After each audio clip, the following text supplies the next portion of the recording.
भव्यता की झलक संसार को मिलने वाली होगी और मेरा सत्य मैया को पता चलने वाला होगा, तब आपको इसका स्मरण हो जाएगा। इसका अर्थ है कि गुरुवर ने सही कहा था। श्री हरि की आंखों में भी आंसू आ गए थे। ममता के लिए तरसने लगे थे वो। इसीलिए उनके इस अवतार का मुख्य उद्देश्य है माँ की ममता का अनुभव करना। जो सत्य है कि इस अवतार का मुख्य उद्देश्य माँ की ममता का अनुभव करना। वो तो है बाबा, पर उसके साथ साथ आपका प्रेम पाना भी है। जानते हो, किसी संकट की स्थिति में आपको सब कुछ स्मरण क्यों आएगा? ताकि आप मैया को सत्य पता चलने से रोक पाओ।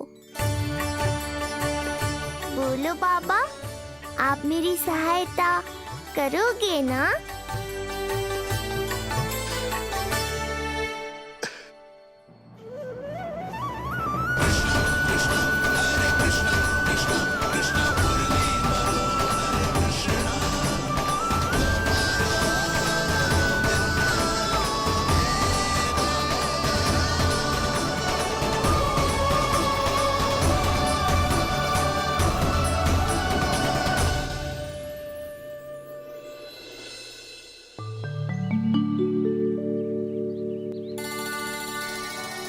अब तो मेरा कान्हा बैठना सीख गया। अब आगे से मैया कार्य करेगी तो कान्हा मैया के निकट ही बैठेगा। कितनी अच्छी तरह से बैठने लगो मेरा कान्हा। तेरे बाबा कुछ अधिक ही व्यस्त हैं आज।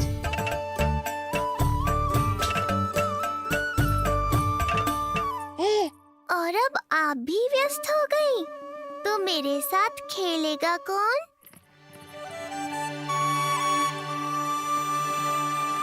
लल्ला, कान्हा, लो भाभी, खिले हुए फूल भी ले आई हूँ और शीघ्र ही जाके तरकारियाँ भी ले आऊंगी।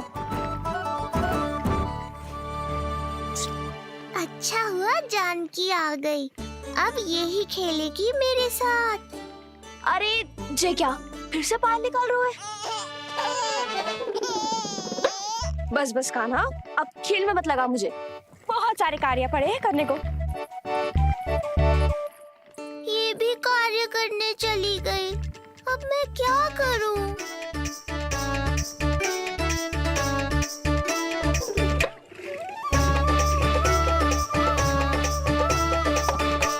सब व्यस्त है, मेरे लिए किसी के पास समय ही नहीं है। लगता है इनका ध्यान बटाने के लिए अब मुझे कुछ करना ही होगा।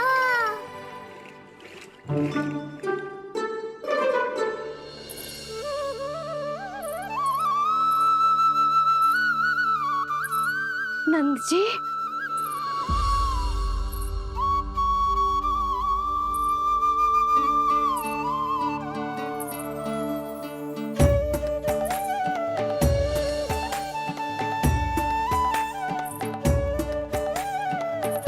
जानकी, देखो मेरा लल्ला पहली बार घुटने के बल पे चल रहा है।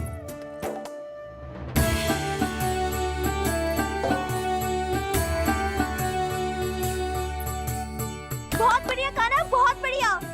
बस यही तो चाहिए था। आजा कान्हा, आजा इधर आ, मैया के पास आ। कान्हा, आजा अपने बाबा के पास, आजा।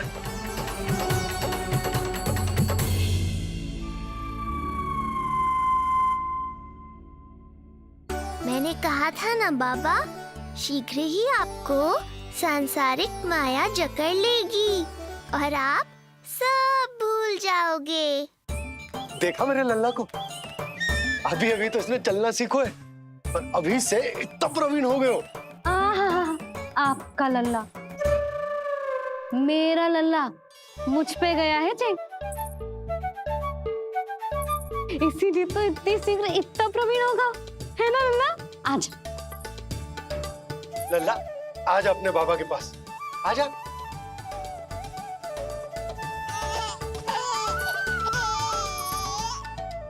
भ्रमित कर दियो आपने इसे। कितने चाव से अपनी मैया की ओर आ रहा था। आजा लल्ला। मैंने क्या करूं? मैं भी तो इसे बुला ही रहा हूं। आजा, आजा। अब आप दोनों झगड़ने मत लगना। लल्ला जिससे अधिक प्रेम करते है ना, उसी के पास जाएगा। देख लियो। यशोदा, ये तुम कैसे प्रतियोगिता लगा रही हो? क्यों? आपको विश्वास ना है कि लल्ला आपसे भी उतना ही प्रेम करता है और आपके पास भी आ सकता है? या फिर हारने का भय सता रहा है आपको? बिल्कुल ना। कान्हा आएगा तो अपने बाबा के पास। आजा। जे हुई ना बात, अब देखते हैं कौन जीतेगा। आजा कान्हा, आजा कान्हा, अपनी प्यारी मैया के पास आजा। बाबा की उंगली पकड़ी थी ना तूने? तूने साथ देने का वचन दिया था। आजा अपने बाबा के पास। अरे ये कैसे धर्म संकट में डाल रहे हो आप दोनों मुझे? कान्हा अपने मैया के पास आएगो, है ना? आजा। नहीं, कान्हा अपने बाबा के पास आएगो। आजा। लगता है नंद भैया ही जीतेंगे आज। तुझे बड़ा पता है नंद भैया ही जीतेंगे आज। कान्हा मुझे छोड़ के कहीं और जा ही ना सकता। और तू तो तरकारी लेने जा रही थी ना? जा। हाँ हाँ, बस जा ही रही हूँ।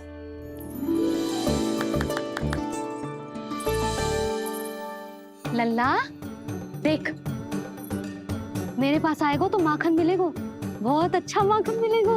आजा। कान्हा मेरे पास आएगो ना तो बहुत अधिक माखन मिलेगो।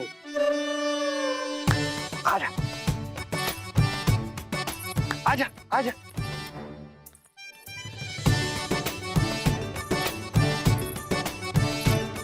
कान्हा आ जाओ।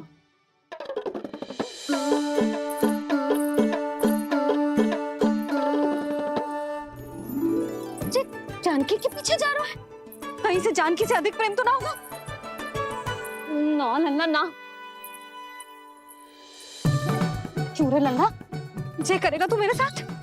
है? यशोदा, ये सब परिहास की बात, सबका कोई विशेष अर्थ ना है। कहीं ऐसा तो ना है क्योंकि मैं आजकल इस पर अधिक ध्यान न दे पा रही तो इसे जानकी से लगाव होगा? क्योंकि सारा दिन तो मैं कुछ ना कुछ कार्य करती रहती हूँ। सुनो जी, इसे भ्रम तो ना होगा कि इसकी मैया है कौन? यशोदा, ऐसा कभी हो सकता है क्या? तुम कुछ अधिक ही सोच रही हो। वही तो, किसी संतान को अपनी मैया के बारे में भ्रम हो ही नहीं सकता। ना, जे आपके पीछे भी चला जाता ना तो ठीक था, किंतु जे तो जानकी के पीछे चला गया।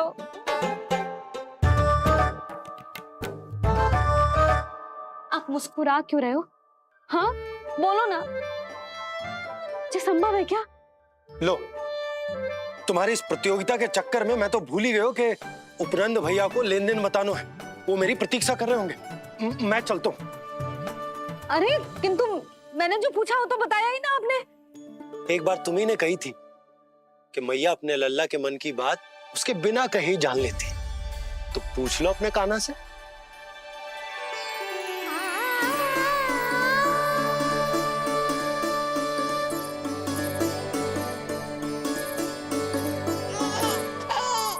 कान्हा अब तो बाबा चल।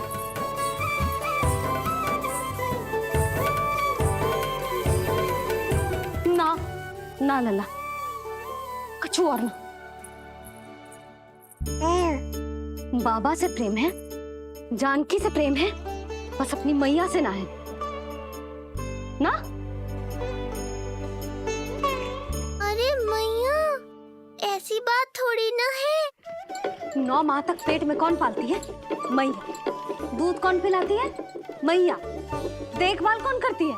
मैया। बस उसी मैया से प्रेम ना है, से सभी से प्रेम है तुझे। तो ठीक है फिर, अब बात भी उन्हीं से करियो।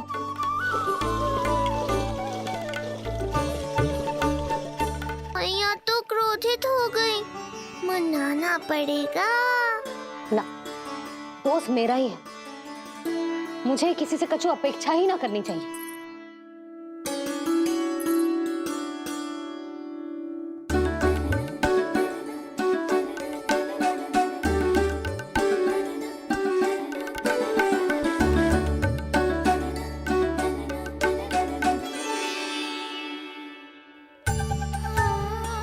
आहा, अब स्वयं को प्रेम चाहिए तो चापलूसी कर रहे हो? छोड़।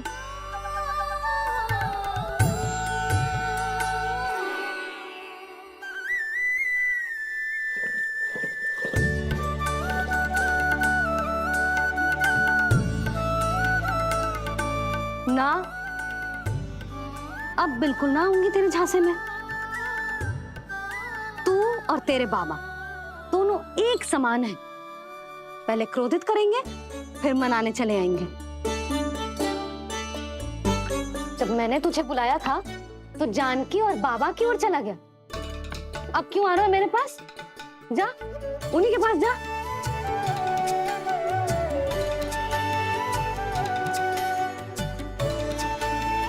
देख लल्ला, अब अपनी जो प्यारी सी मुस्कुराहट दिखा के ना मुझे मनाने का प्रयास मत ही कर।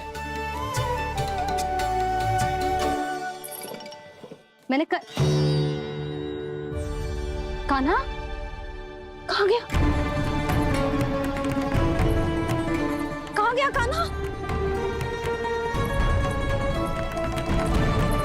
कान्हा? कहाँ थे अब तक? पहले ही क्यों नहीं बताया कि ऋषि गर्ग की क्या योजना है? बता, क्या देखा, क्या सुना? महाराज, मैंने पूर्ण प्रयास किया किंतु मुझे कुछ भी नहीं सुनाई दिया। दबाव बढ़ा।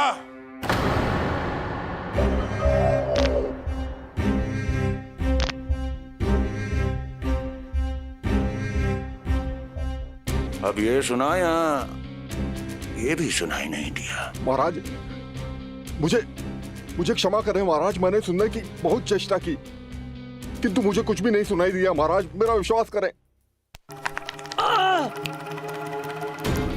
ये अर्थनाद सुनाई दिया या ये भी नहीं? महाराज, मुझे क्षमा करें महाराज।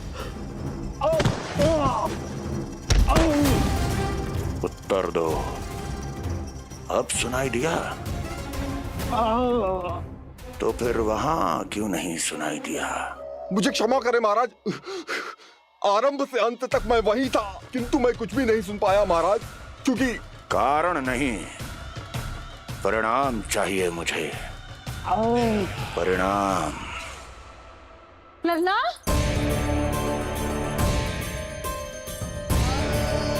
लल्ला कहाँ छुप गया तू? कान्हा, कान्हा, सामने आजा मेरे लल्ला। कहाँ है?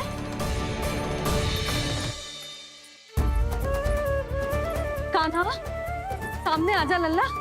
अब मैया कभी ना रूठेगी तुझसे। कान्हा, कान्हा, लल्ला, लल्ला,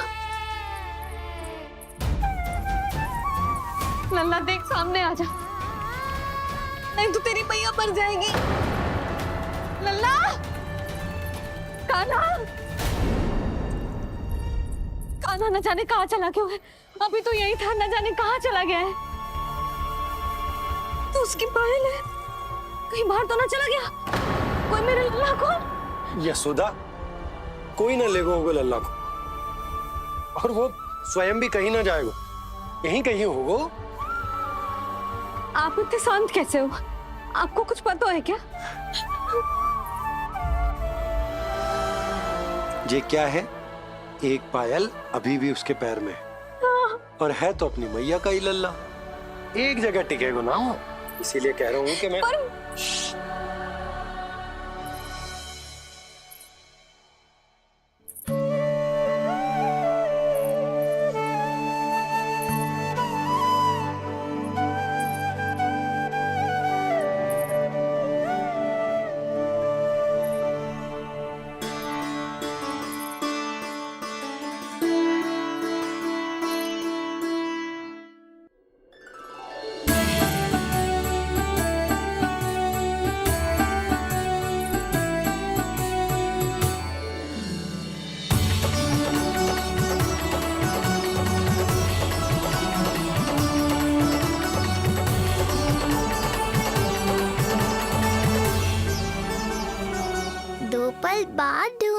अरे मैया बाबा, माखन तो चख पाता मैं।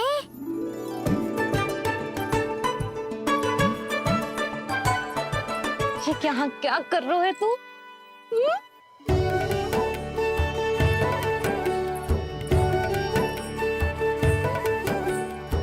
आज ही घुटने के बल चलना सीखो है और आज ही अपनी मैया को दौड़ा दियो तूने।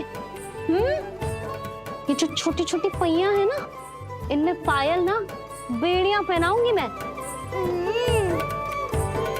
कही थी ना मैंने, तुम व्यर्थ ही घबरा रही हो, और इतना घबरा गई कि घबरा के आकाश सर पे उठा लियो। मैंने आकाश सर पे उठा लियो, और वो भी व्यर्थ में। मेरे कहने का अर्थ जे ना है यशोदा, व्यर्थ ना, मैं तो केवल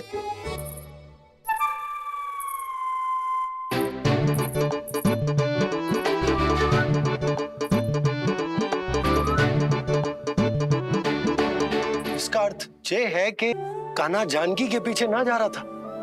जब आप भी बाहर जा रहे थे तो जे आपका पीछा ना कर रहा था। इसे तो बस बाहर जानो है।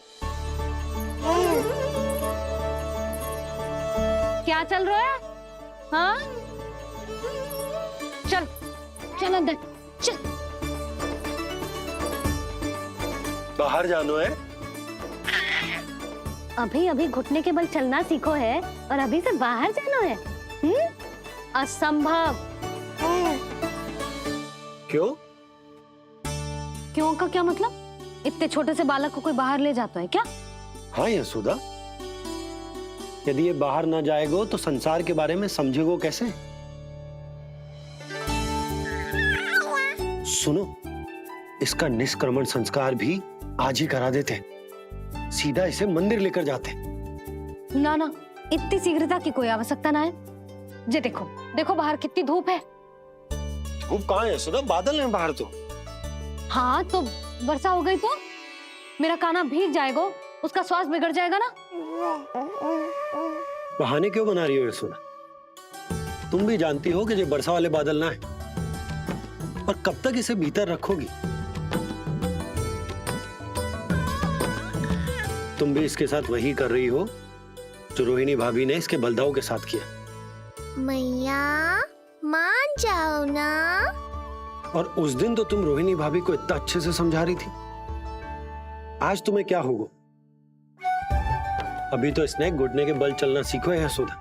अभी इसे बाहर ना लेकर गए ना, तो जब ये पांव पर खड़ा होना सीखेगो ना, तो अकेले ही बाहर भाग जाएगो। नाना, मेरा कान्हा अकेले कहीं ना जाएगा। यशोदा, तो फिर अभी इसे ले जाने दो और गोकुल घुमाने दो।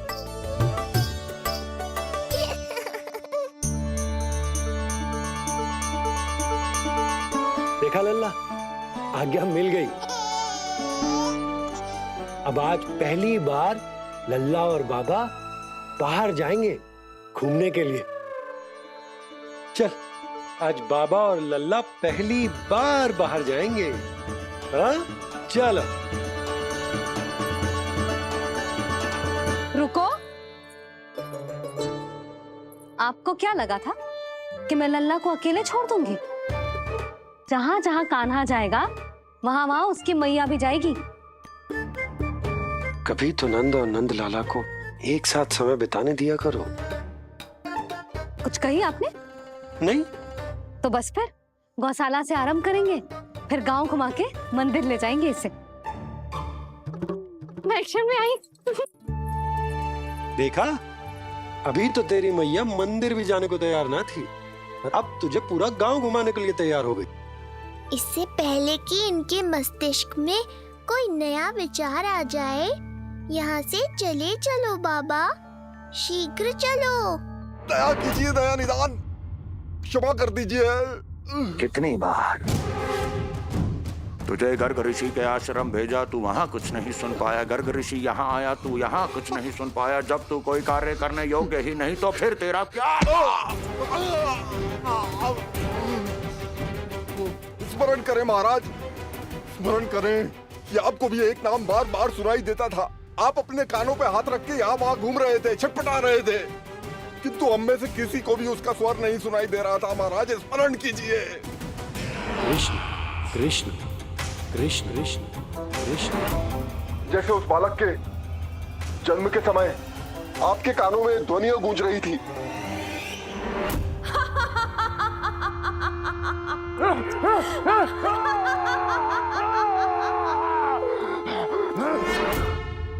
लेकिन हमें वो नहीं सुनाई दिया। ठीक उसी तरह महाराज उस समय मेरे कानों में भी एक शंखनाद गूंज रहा था और उसकी ध्वनि ने मुझे कुछ भी नहीं सुनने दिया। महाराज और मुझे लगता है कि ये सब उसी विष्णु की कोई माया है या फिर श्राद्ध के नाम पर ये सब मिलकर कोई योजना बना रहे हैं। महाराज, इस निर्दोष को मारने से क्या होगा? मैंने तो आपसे पहले ही कहा था कि उन दोनों को महल से बाहर मत जाने दीजिए।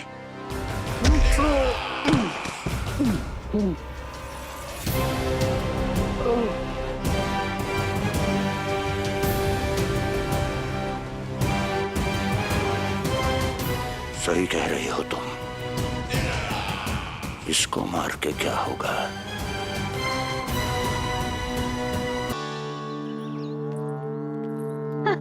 कान्हा, जे देख, जे है रामू, तेरा भैया,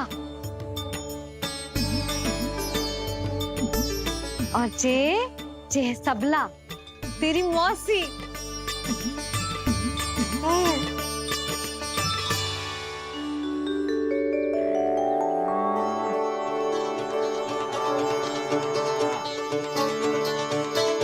देखो जी, कान्हा को देख के सबला की भी ममता उमड़ आई।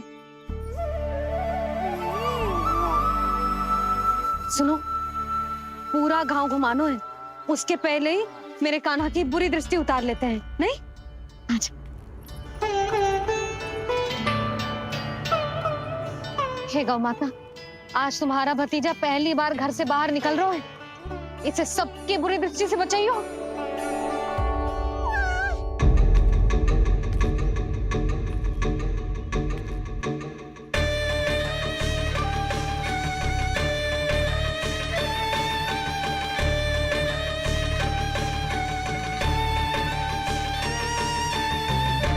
नारायण नारायण।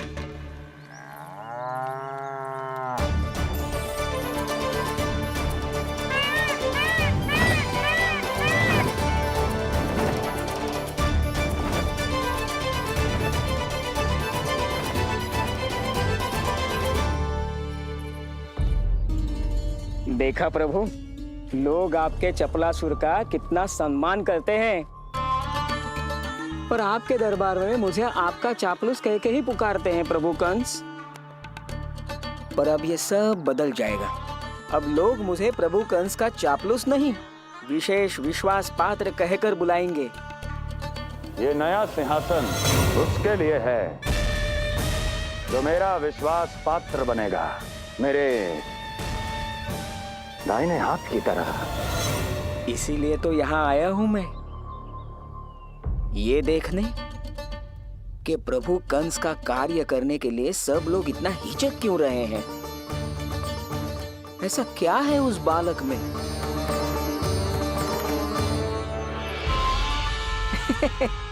नारायण।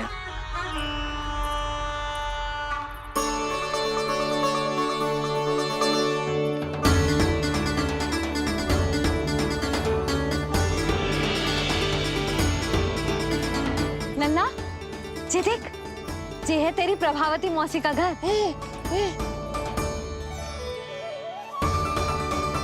और वो देख, वो रहा तेरे दाऊ का घर।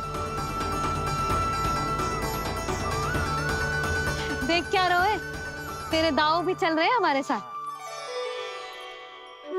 ये वही है क्या जो चपलासुर से विशेष विश्वास पात्र श्री चपलासुर जी बनने तक की यात्रा में मेरी सहायता करेगा? ताऊ, ताऊ देखो कान्हा आयो है। कान्हा,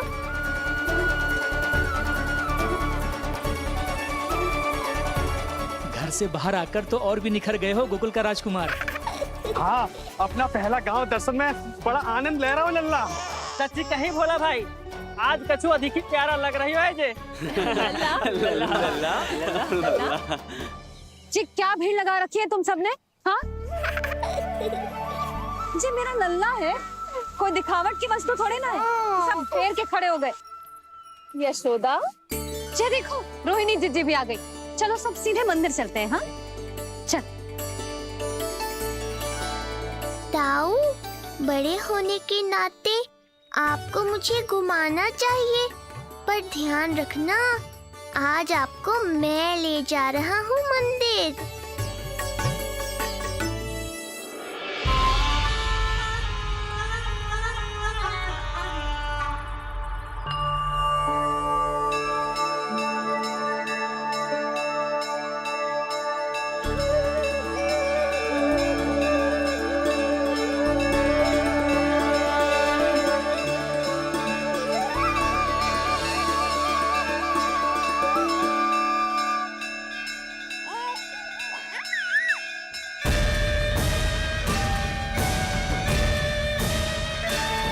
ये कैसे संभव है? ये अवश्य वायु के वेग से ही बच रही होंगी। प्रणाम। आशीर्वाद। आयुष्मान भव।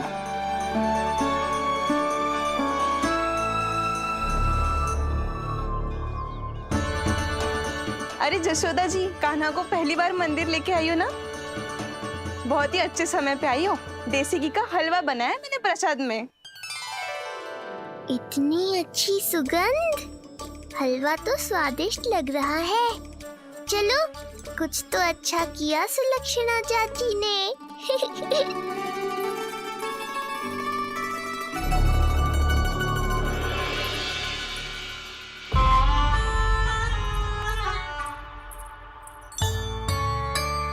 ओह, मेरे लिए इतना बड़ा भाग।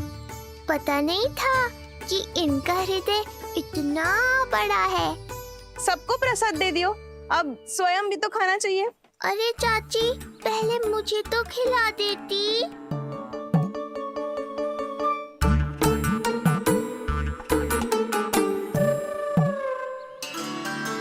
अरे मैं तो कान्हा को देना भूल ही गई। हाँ? चलो, विलंब से ही सही, मेरा स्मरण तो हुआ आपको।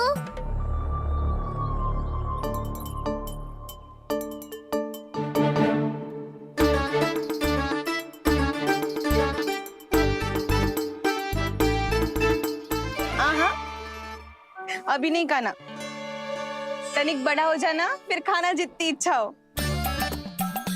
हाँ हाँ, हंस लो चाची।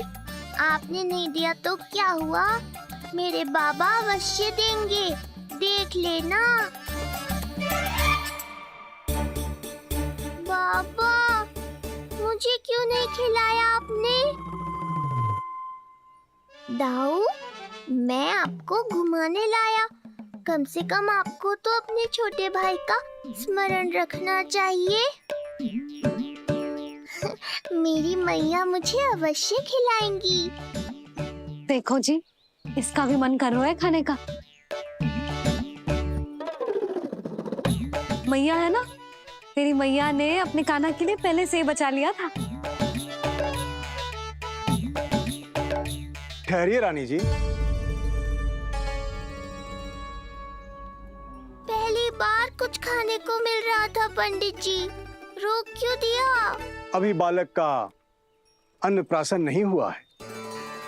हाँ यशोदा, सदानंद जी सही कह रहे हैं। दूध मुहे बालक को ठोस अन्न अन्नप्राशन के पश्चात ही खिलाना चाहिए।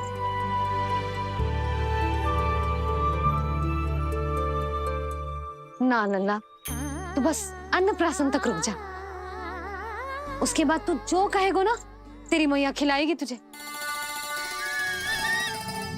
ये तो साधारण सा बालक है, बहुत ही सरलता से मैं उसे अपने मार्ग से हटा दूंगा।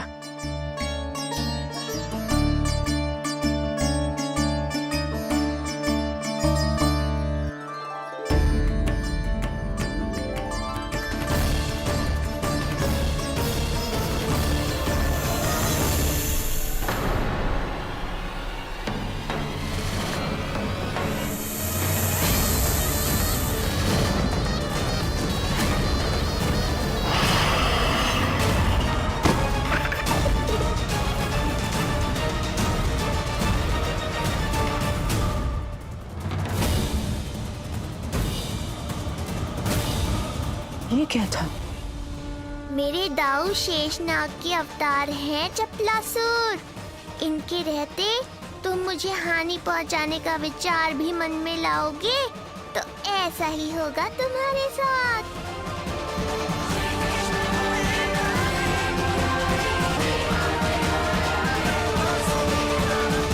दाऊ, अकेले अकेले प्रसाद खाकर ठीक नहीं किया आपने। पंडित जी, जे हमारा काना घुटने के बल चलने लगो है, तो क्यों ना इसका अन्न से परिचय करा दिया जाए। नंदराज जी, 2 दिन में पूर्णिमा है, बहुत अच्छा दिन है, तभी कर लेते हैं अन्नप्राशन संस्कार। 2 दिन की प्रतीक्षा और करनी पड़ेगी। जिज्जी, मेरा तो मन किया आज ही कर दूं अपने कान्हा का अन्नप्राशन। यशोदा, मैं तुम्हारी हृदय की पीड़ा समझती हूँ, पर तुम्हें और तुम्हारे लल्ला को 2 दिन और ठहरना है, ठीक है? अरे अरे अरे, बस भर गया।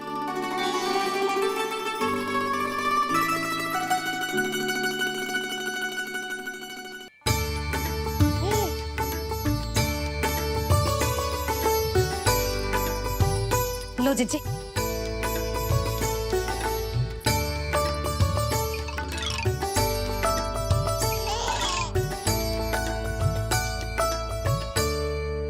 प्रसाद नहीं मिला तो माखन तो है।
मैया, ये क्या किया?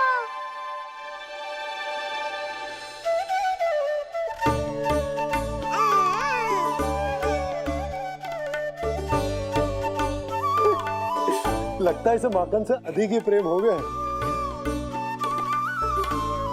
सावधान यशोदा, कहीं बड़ा होकर माखन चोर ना बन जाइए। माखन चोर क्यों बनेगा मेरा लल्ला?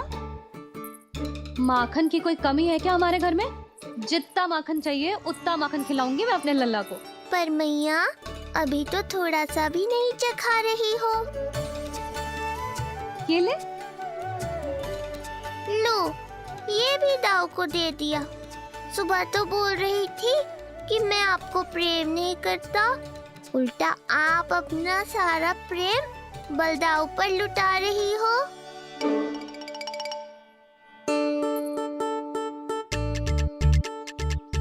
सुनो जी, कान्हा के चारों ओर सिरहाने लगा दो ना, नहीं तो जी फिर से इधर उधर चला ना जाए। अच्छा सुझाव दिया तुमने। अभी लाए।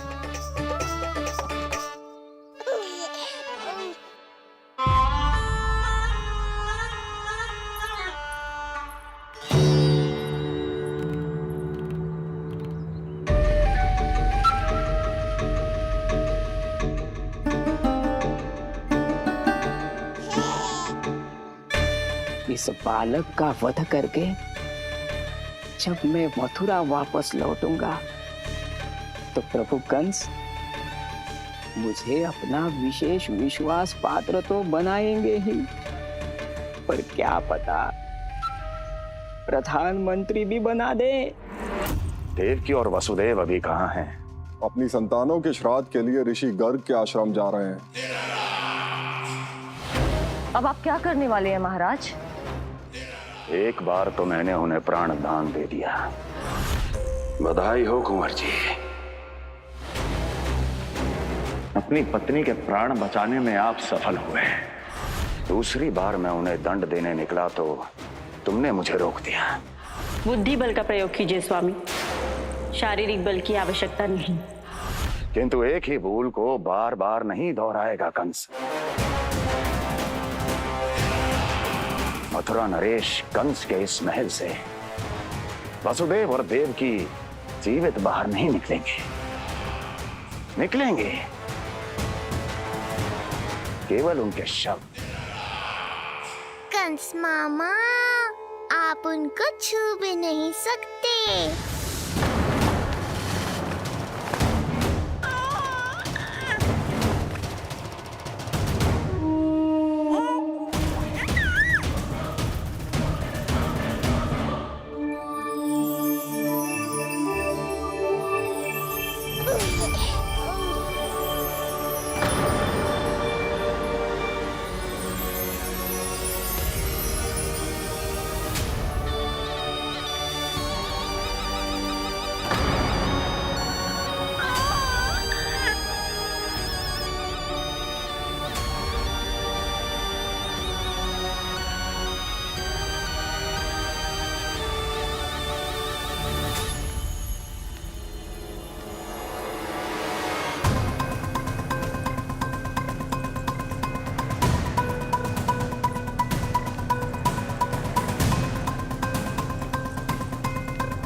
ये क्या हो रहा है?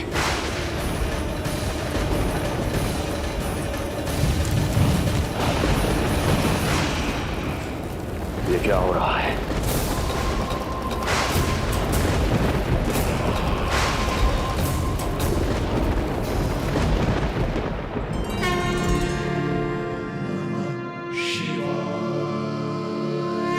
क्या हुआ प्रभु? आप अचानक इतने चिंतित क्यों हो गए? कृष्ण ने अपने पांव का अंगूठा अपने मुख में रख लिया है देवी। इसमें चिंतित होने की कोई बात नहीं है प्रभु। ऐसा तो हर बालक कभी ना कभी करता ही है। तो सखा कोई साधारण बालक नहीं है देवी पार्वती, तो भगवान है। यदि वो ऐसे ही अपने अंगूठे को मुख में रखकर खेलते रहे तो अवश्य ही आ जाएगी। कौन आ जाएगी प्रभु? प्रलय आ जाएगी देवी, प्रलय आ जाएगी देवी। हे नारायण जी, क्या हो रहा है?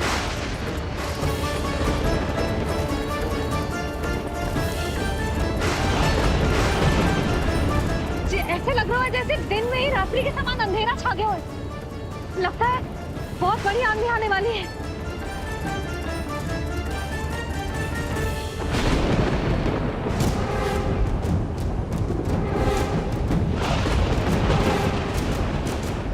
ये भीषण आंधी, ये मूसलाधार वर्षा, तुम दोनों ने ऋषि गर्ग के साथ मिलकर अवश्य कोई योजना बनाई है ना? बोलो बोलो, क्या है वो योजना? बोलो।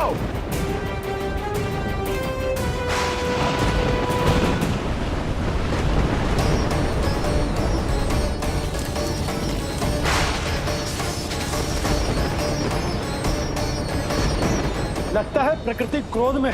मैं जाकर गौशाला संभालता हूँ, कहीं कोई हानि ना हो जाए। तुम बालकों को भीतर ले जाओ।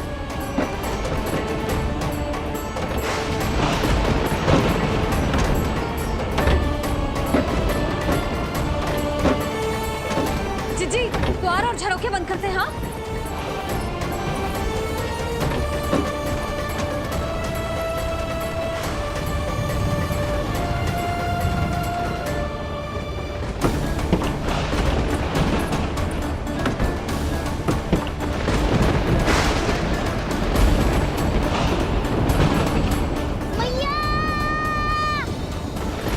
लल्ला, चल अंदर चल के खेल।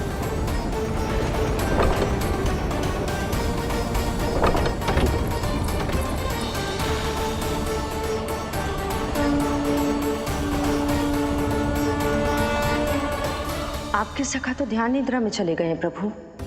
इनकी ये अंगूठा चूसने की सामान्य सी क्रिया का कितना घातक प्रभाव पड़ रहा है, इन्हें तो पता भी नहीं है। चाहे जानबूझकर की जाए या अनजाने में हो, सखा की हर लीला के पीछे कोई ना कोई उद्देश्य अवश्य छिपा होता है। पर ऐसा लगता है देवी, जैसे उनकी इस लीला के पीछे एक नहीं अनेक उद्देश्य छिपे हैं।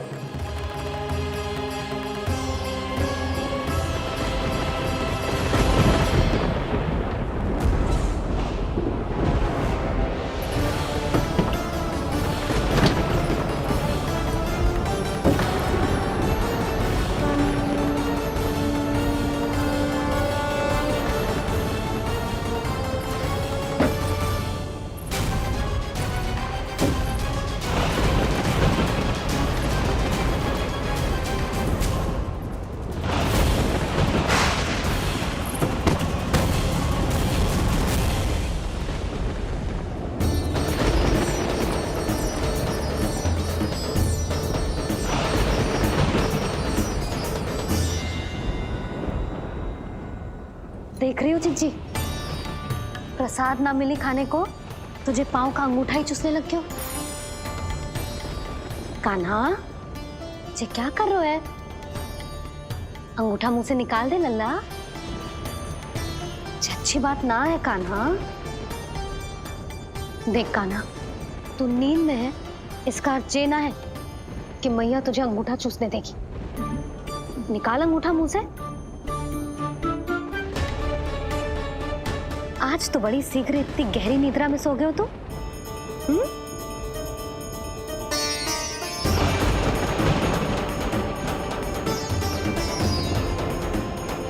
देख रही हो ना जीजी, अंगूठा मुंह से निकालने को तैयार ही ना जी। ऐसा क्या आनंद मिल रहा है?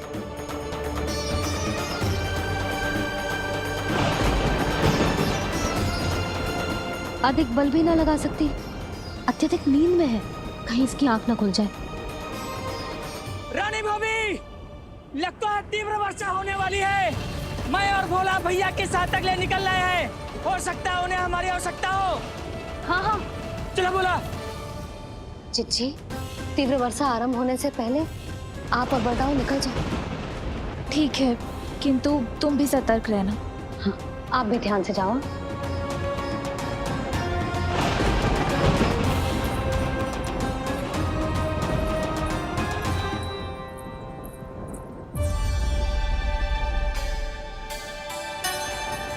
हे नारायण, वस्त्र बाहर सूख रहे हैं और तेरे अन्नप्राशन वाले चावल भी रखे हैं। भीतर करना होगा ना अच्छी चांद की भी।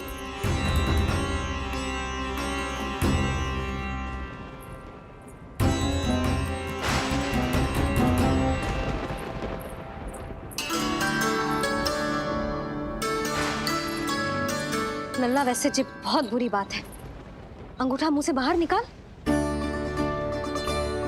केवल 2 दिवस में तेरा अन्नप्राशन है, फिर सब खाइयो।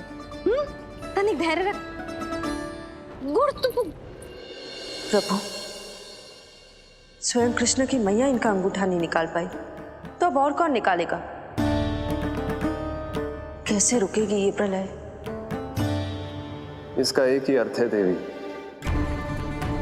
अभी लीला समाप्त होने का समय नहीं हुआ। अभी तो कहना तो ये चाहिए कि लीला अभी पूरी तरह से आरंभ ही नहीं हुई है।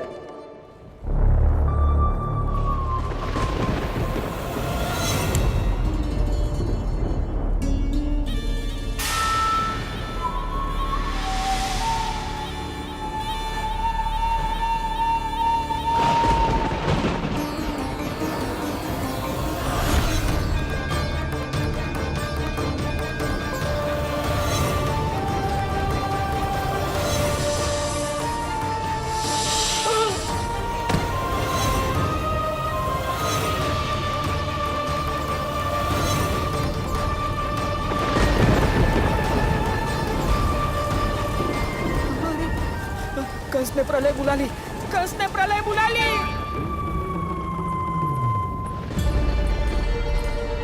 हे नारायण, जे वर्षा तो रुकने वाली ना है। जे गुड़ और गेहूं भीतर रख देती हूँ।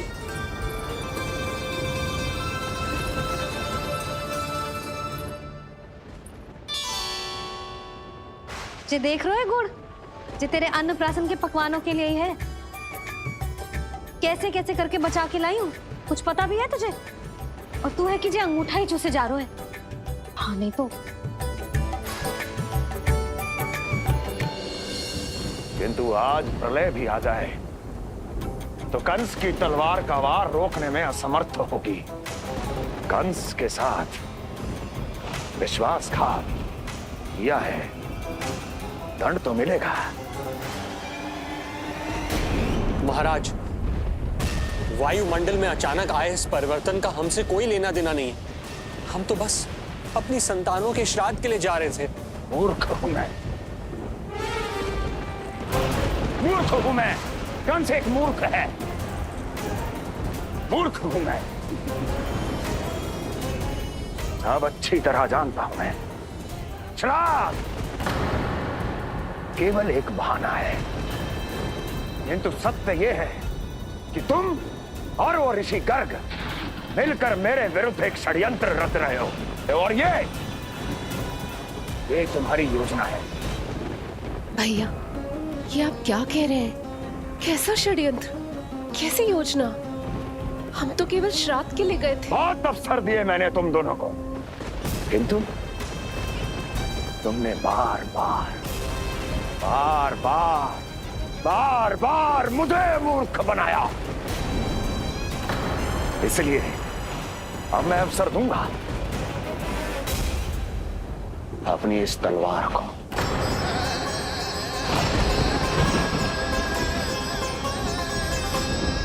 येन केन प्रकारेण साम दाम दंड भेद, कोई ना कोई युक्ति लगाकर मैं तुम्हारे उस बालक का वध कर ही दूंगा। पर उस क्षण का साक्षी बनने के लिए अब तुम दोनों को जीवित नहीं छोड़ूंगा मैं।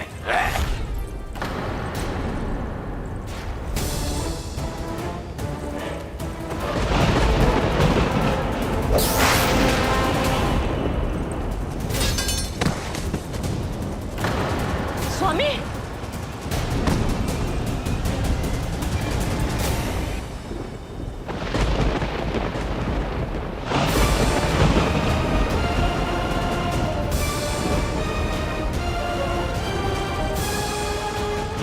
तेरा काल तेरी प्रिय बहन के गर्भ से उसकी 8वीं संतान बनकर जन्म लेगा और तेरा विनाश करेगा, विनाश करेगा, विनाश करेगा।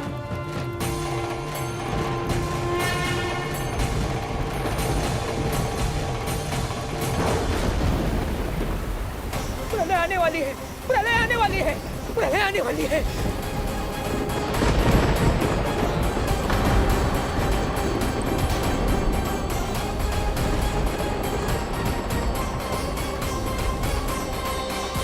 यदि कंस को रोकना, अपने माता पिता की रक्षा करना और चपलासुर के ब्रह्म को मिटाना ही इस लीला के उद्देश्य थे, तो ये सभी उद्देश्य पूरे हो चुके हैं प्रभु। अब तो ये प्रलय रुकनी ही चाहिए। ये केवल सखा की लीला ही नहीं है देवी पार्वती, उनकी माया का उदाहरण भी है। मार्कंडेय ऋषि को दिए गए वरदान को पूरा करने के लिए ही ये सब हो रहा है? कौन सा वरदान प्रभु? प्रभु की माया को साक्षात अपनी आंखों से देख पाने का वरदान।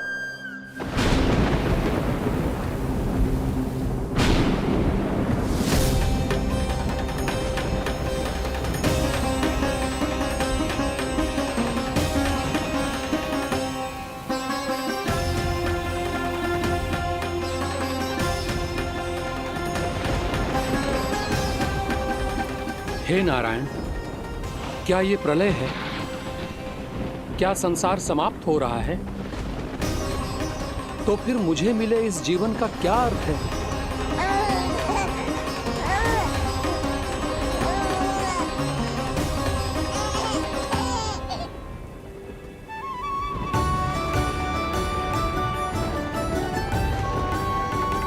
ये बालक यहां कहां से आया?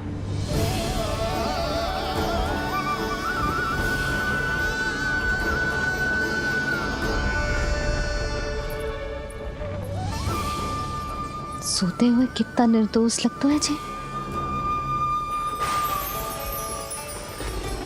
चारों ओर जल ही जल है, सब कुछ प्रलय में नष्ट हो रहा है, किंतु ये कितना निश्चिंत है ये। परंतु ये अद्भुत बालक है कौन?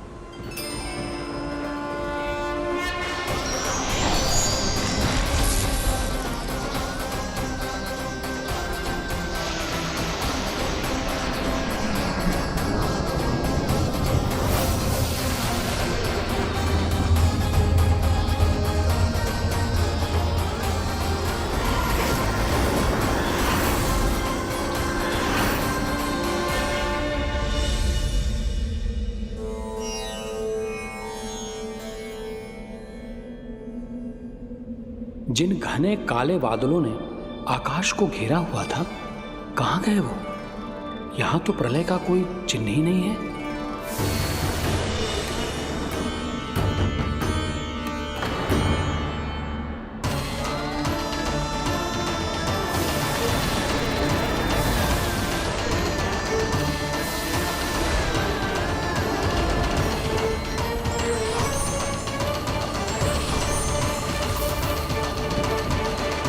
ये आप ही की माया थी ना प्रभु? मुझे इसका साक्षी बनाने के लिए आपका बहुत बहुत धन्यवाद। परंतु इसका अर्थ क्या है प्रभु?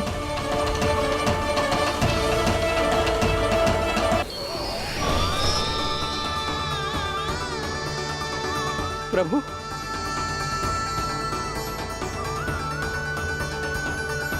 इसका अर्थ ये है कि ये मानव संसार वट वृक्ष पर स्थित है और मानवों का जीवन काल वट वृक्ष के पत्ते पर विश्राम करती एक जल की बूंद के समान होता है।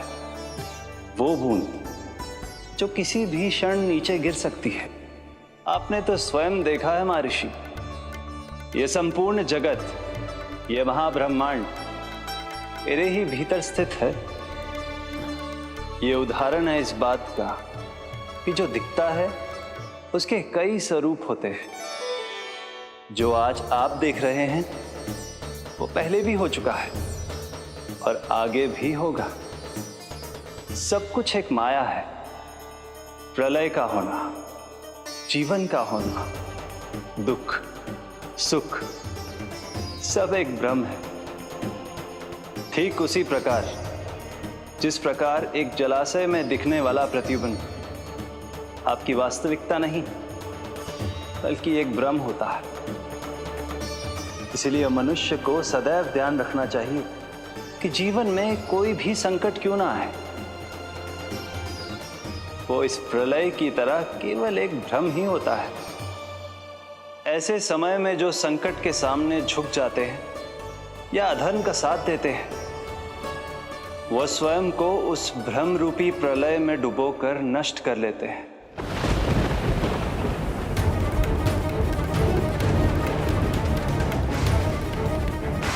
पर जो मेरी शरण में आकर संकटों का सामना करते हैं, वो स्वयं को कठिन से कठिन प्रलय से भी उभार लेते हैं। किंतु प्रभु, सभी व्यक्तियों में संकटों का सामना करने का साहस नहीं होता। कृपा करके आप कुछ ऐसा कीजिए जिससे आपके भक्तों को इतना बल मिले कि वो कठिन से कठिन परिस्थितियों का सामना भी सहर्ष कर सकें। मैं वरदान देता हूं महर्षि, पीपल के पत्ते पर बाल कृष्ण की इस छवि का स्मरण मेरे जो भी भक्त करेंगे उनके साथ मेरा आशीर्वाद सदैव बना रहे। वो चाहे कितनी भी कठिन परिस्थिति में क्यों ना फंसे, बाल कृष्ण की ये छवि उन्हें उससे उभर पाने में सामर्थ्य प्रदान करेंगे।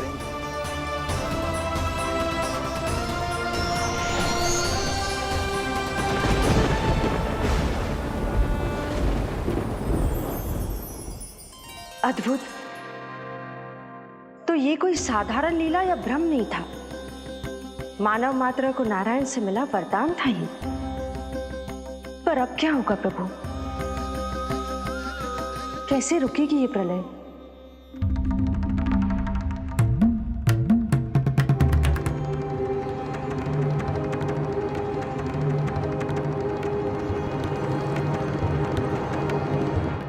क्या सोच रहे हैं प्रभु? क्या आप रोकेंगे ये सब? नहीं प्रिय,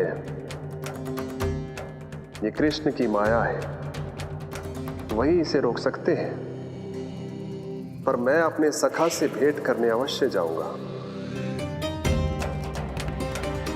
पर पिछली बार की तरह बिना उपहार लिए नहीं।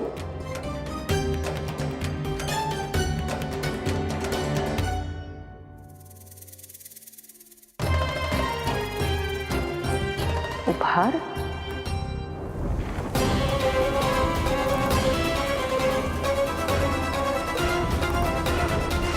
आप तो प्रलय का भी सामना करने के लिए तैयार थे ना भैया? अभी तो प्रलय भी नहीं आई और आपकी ये दशा हो गई। महाराज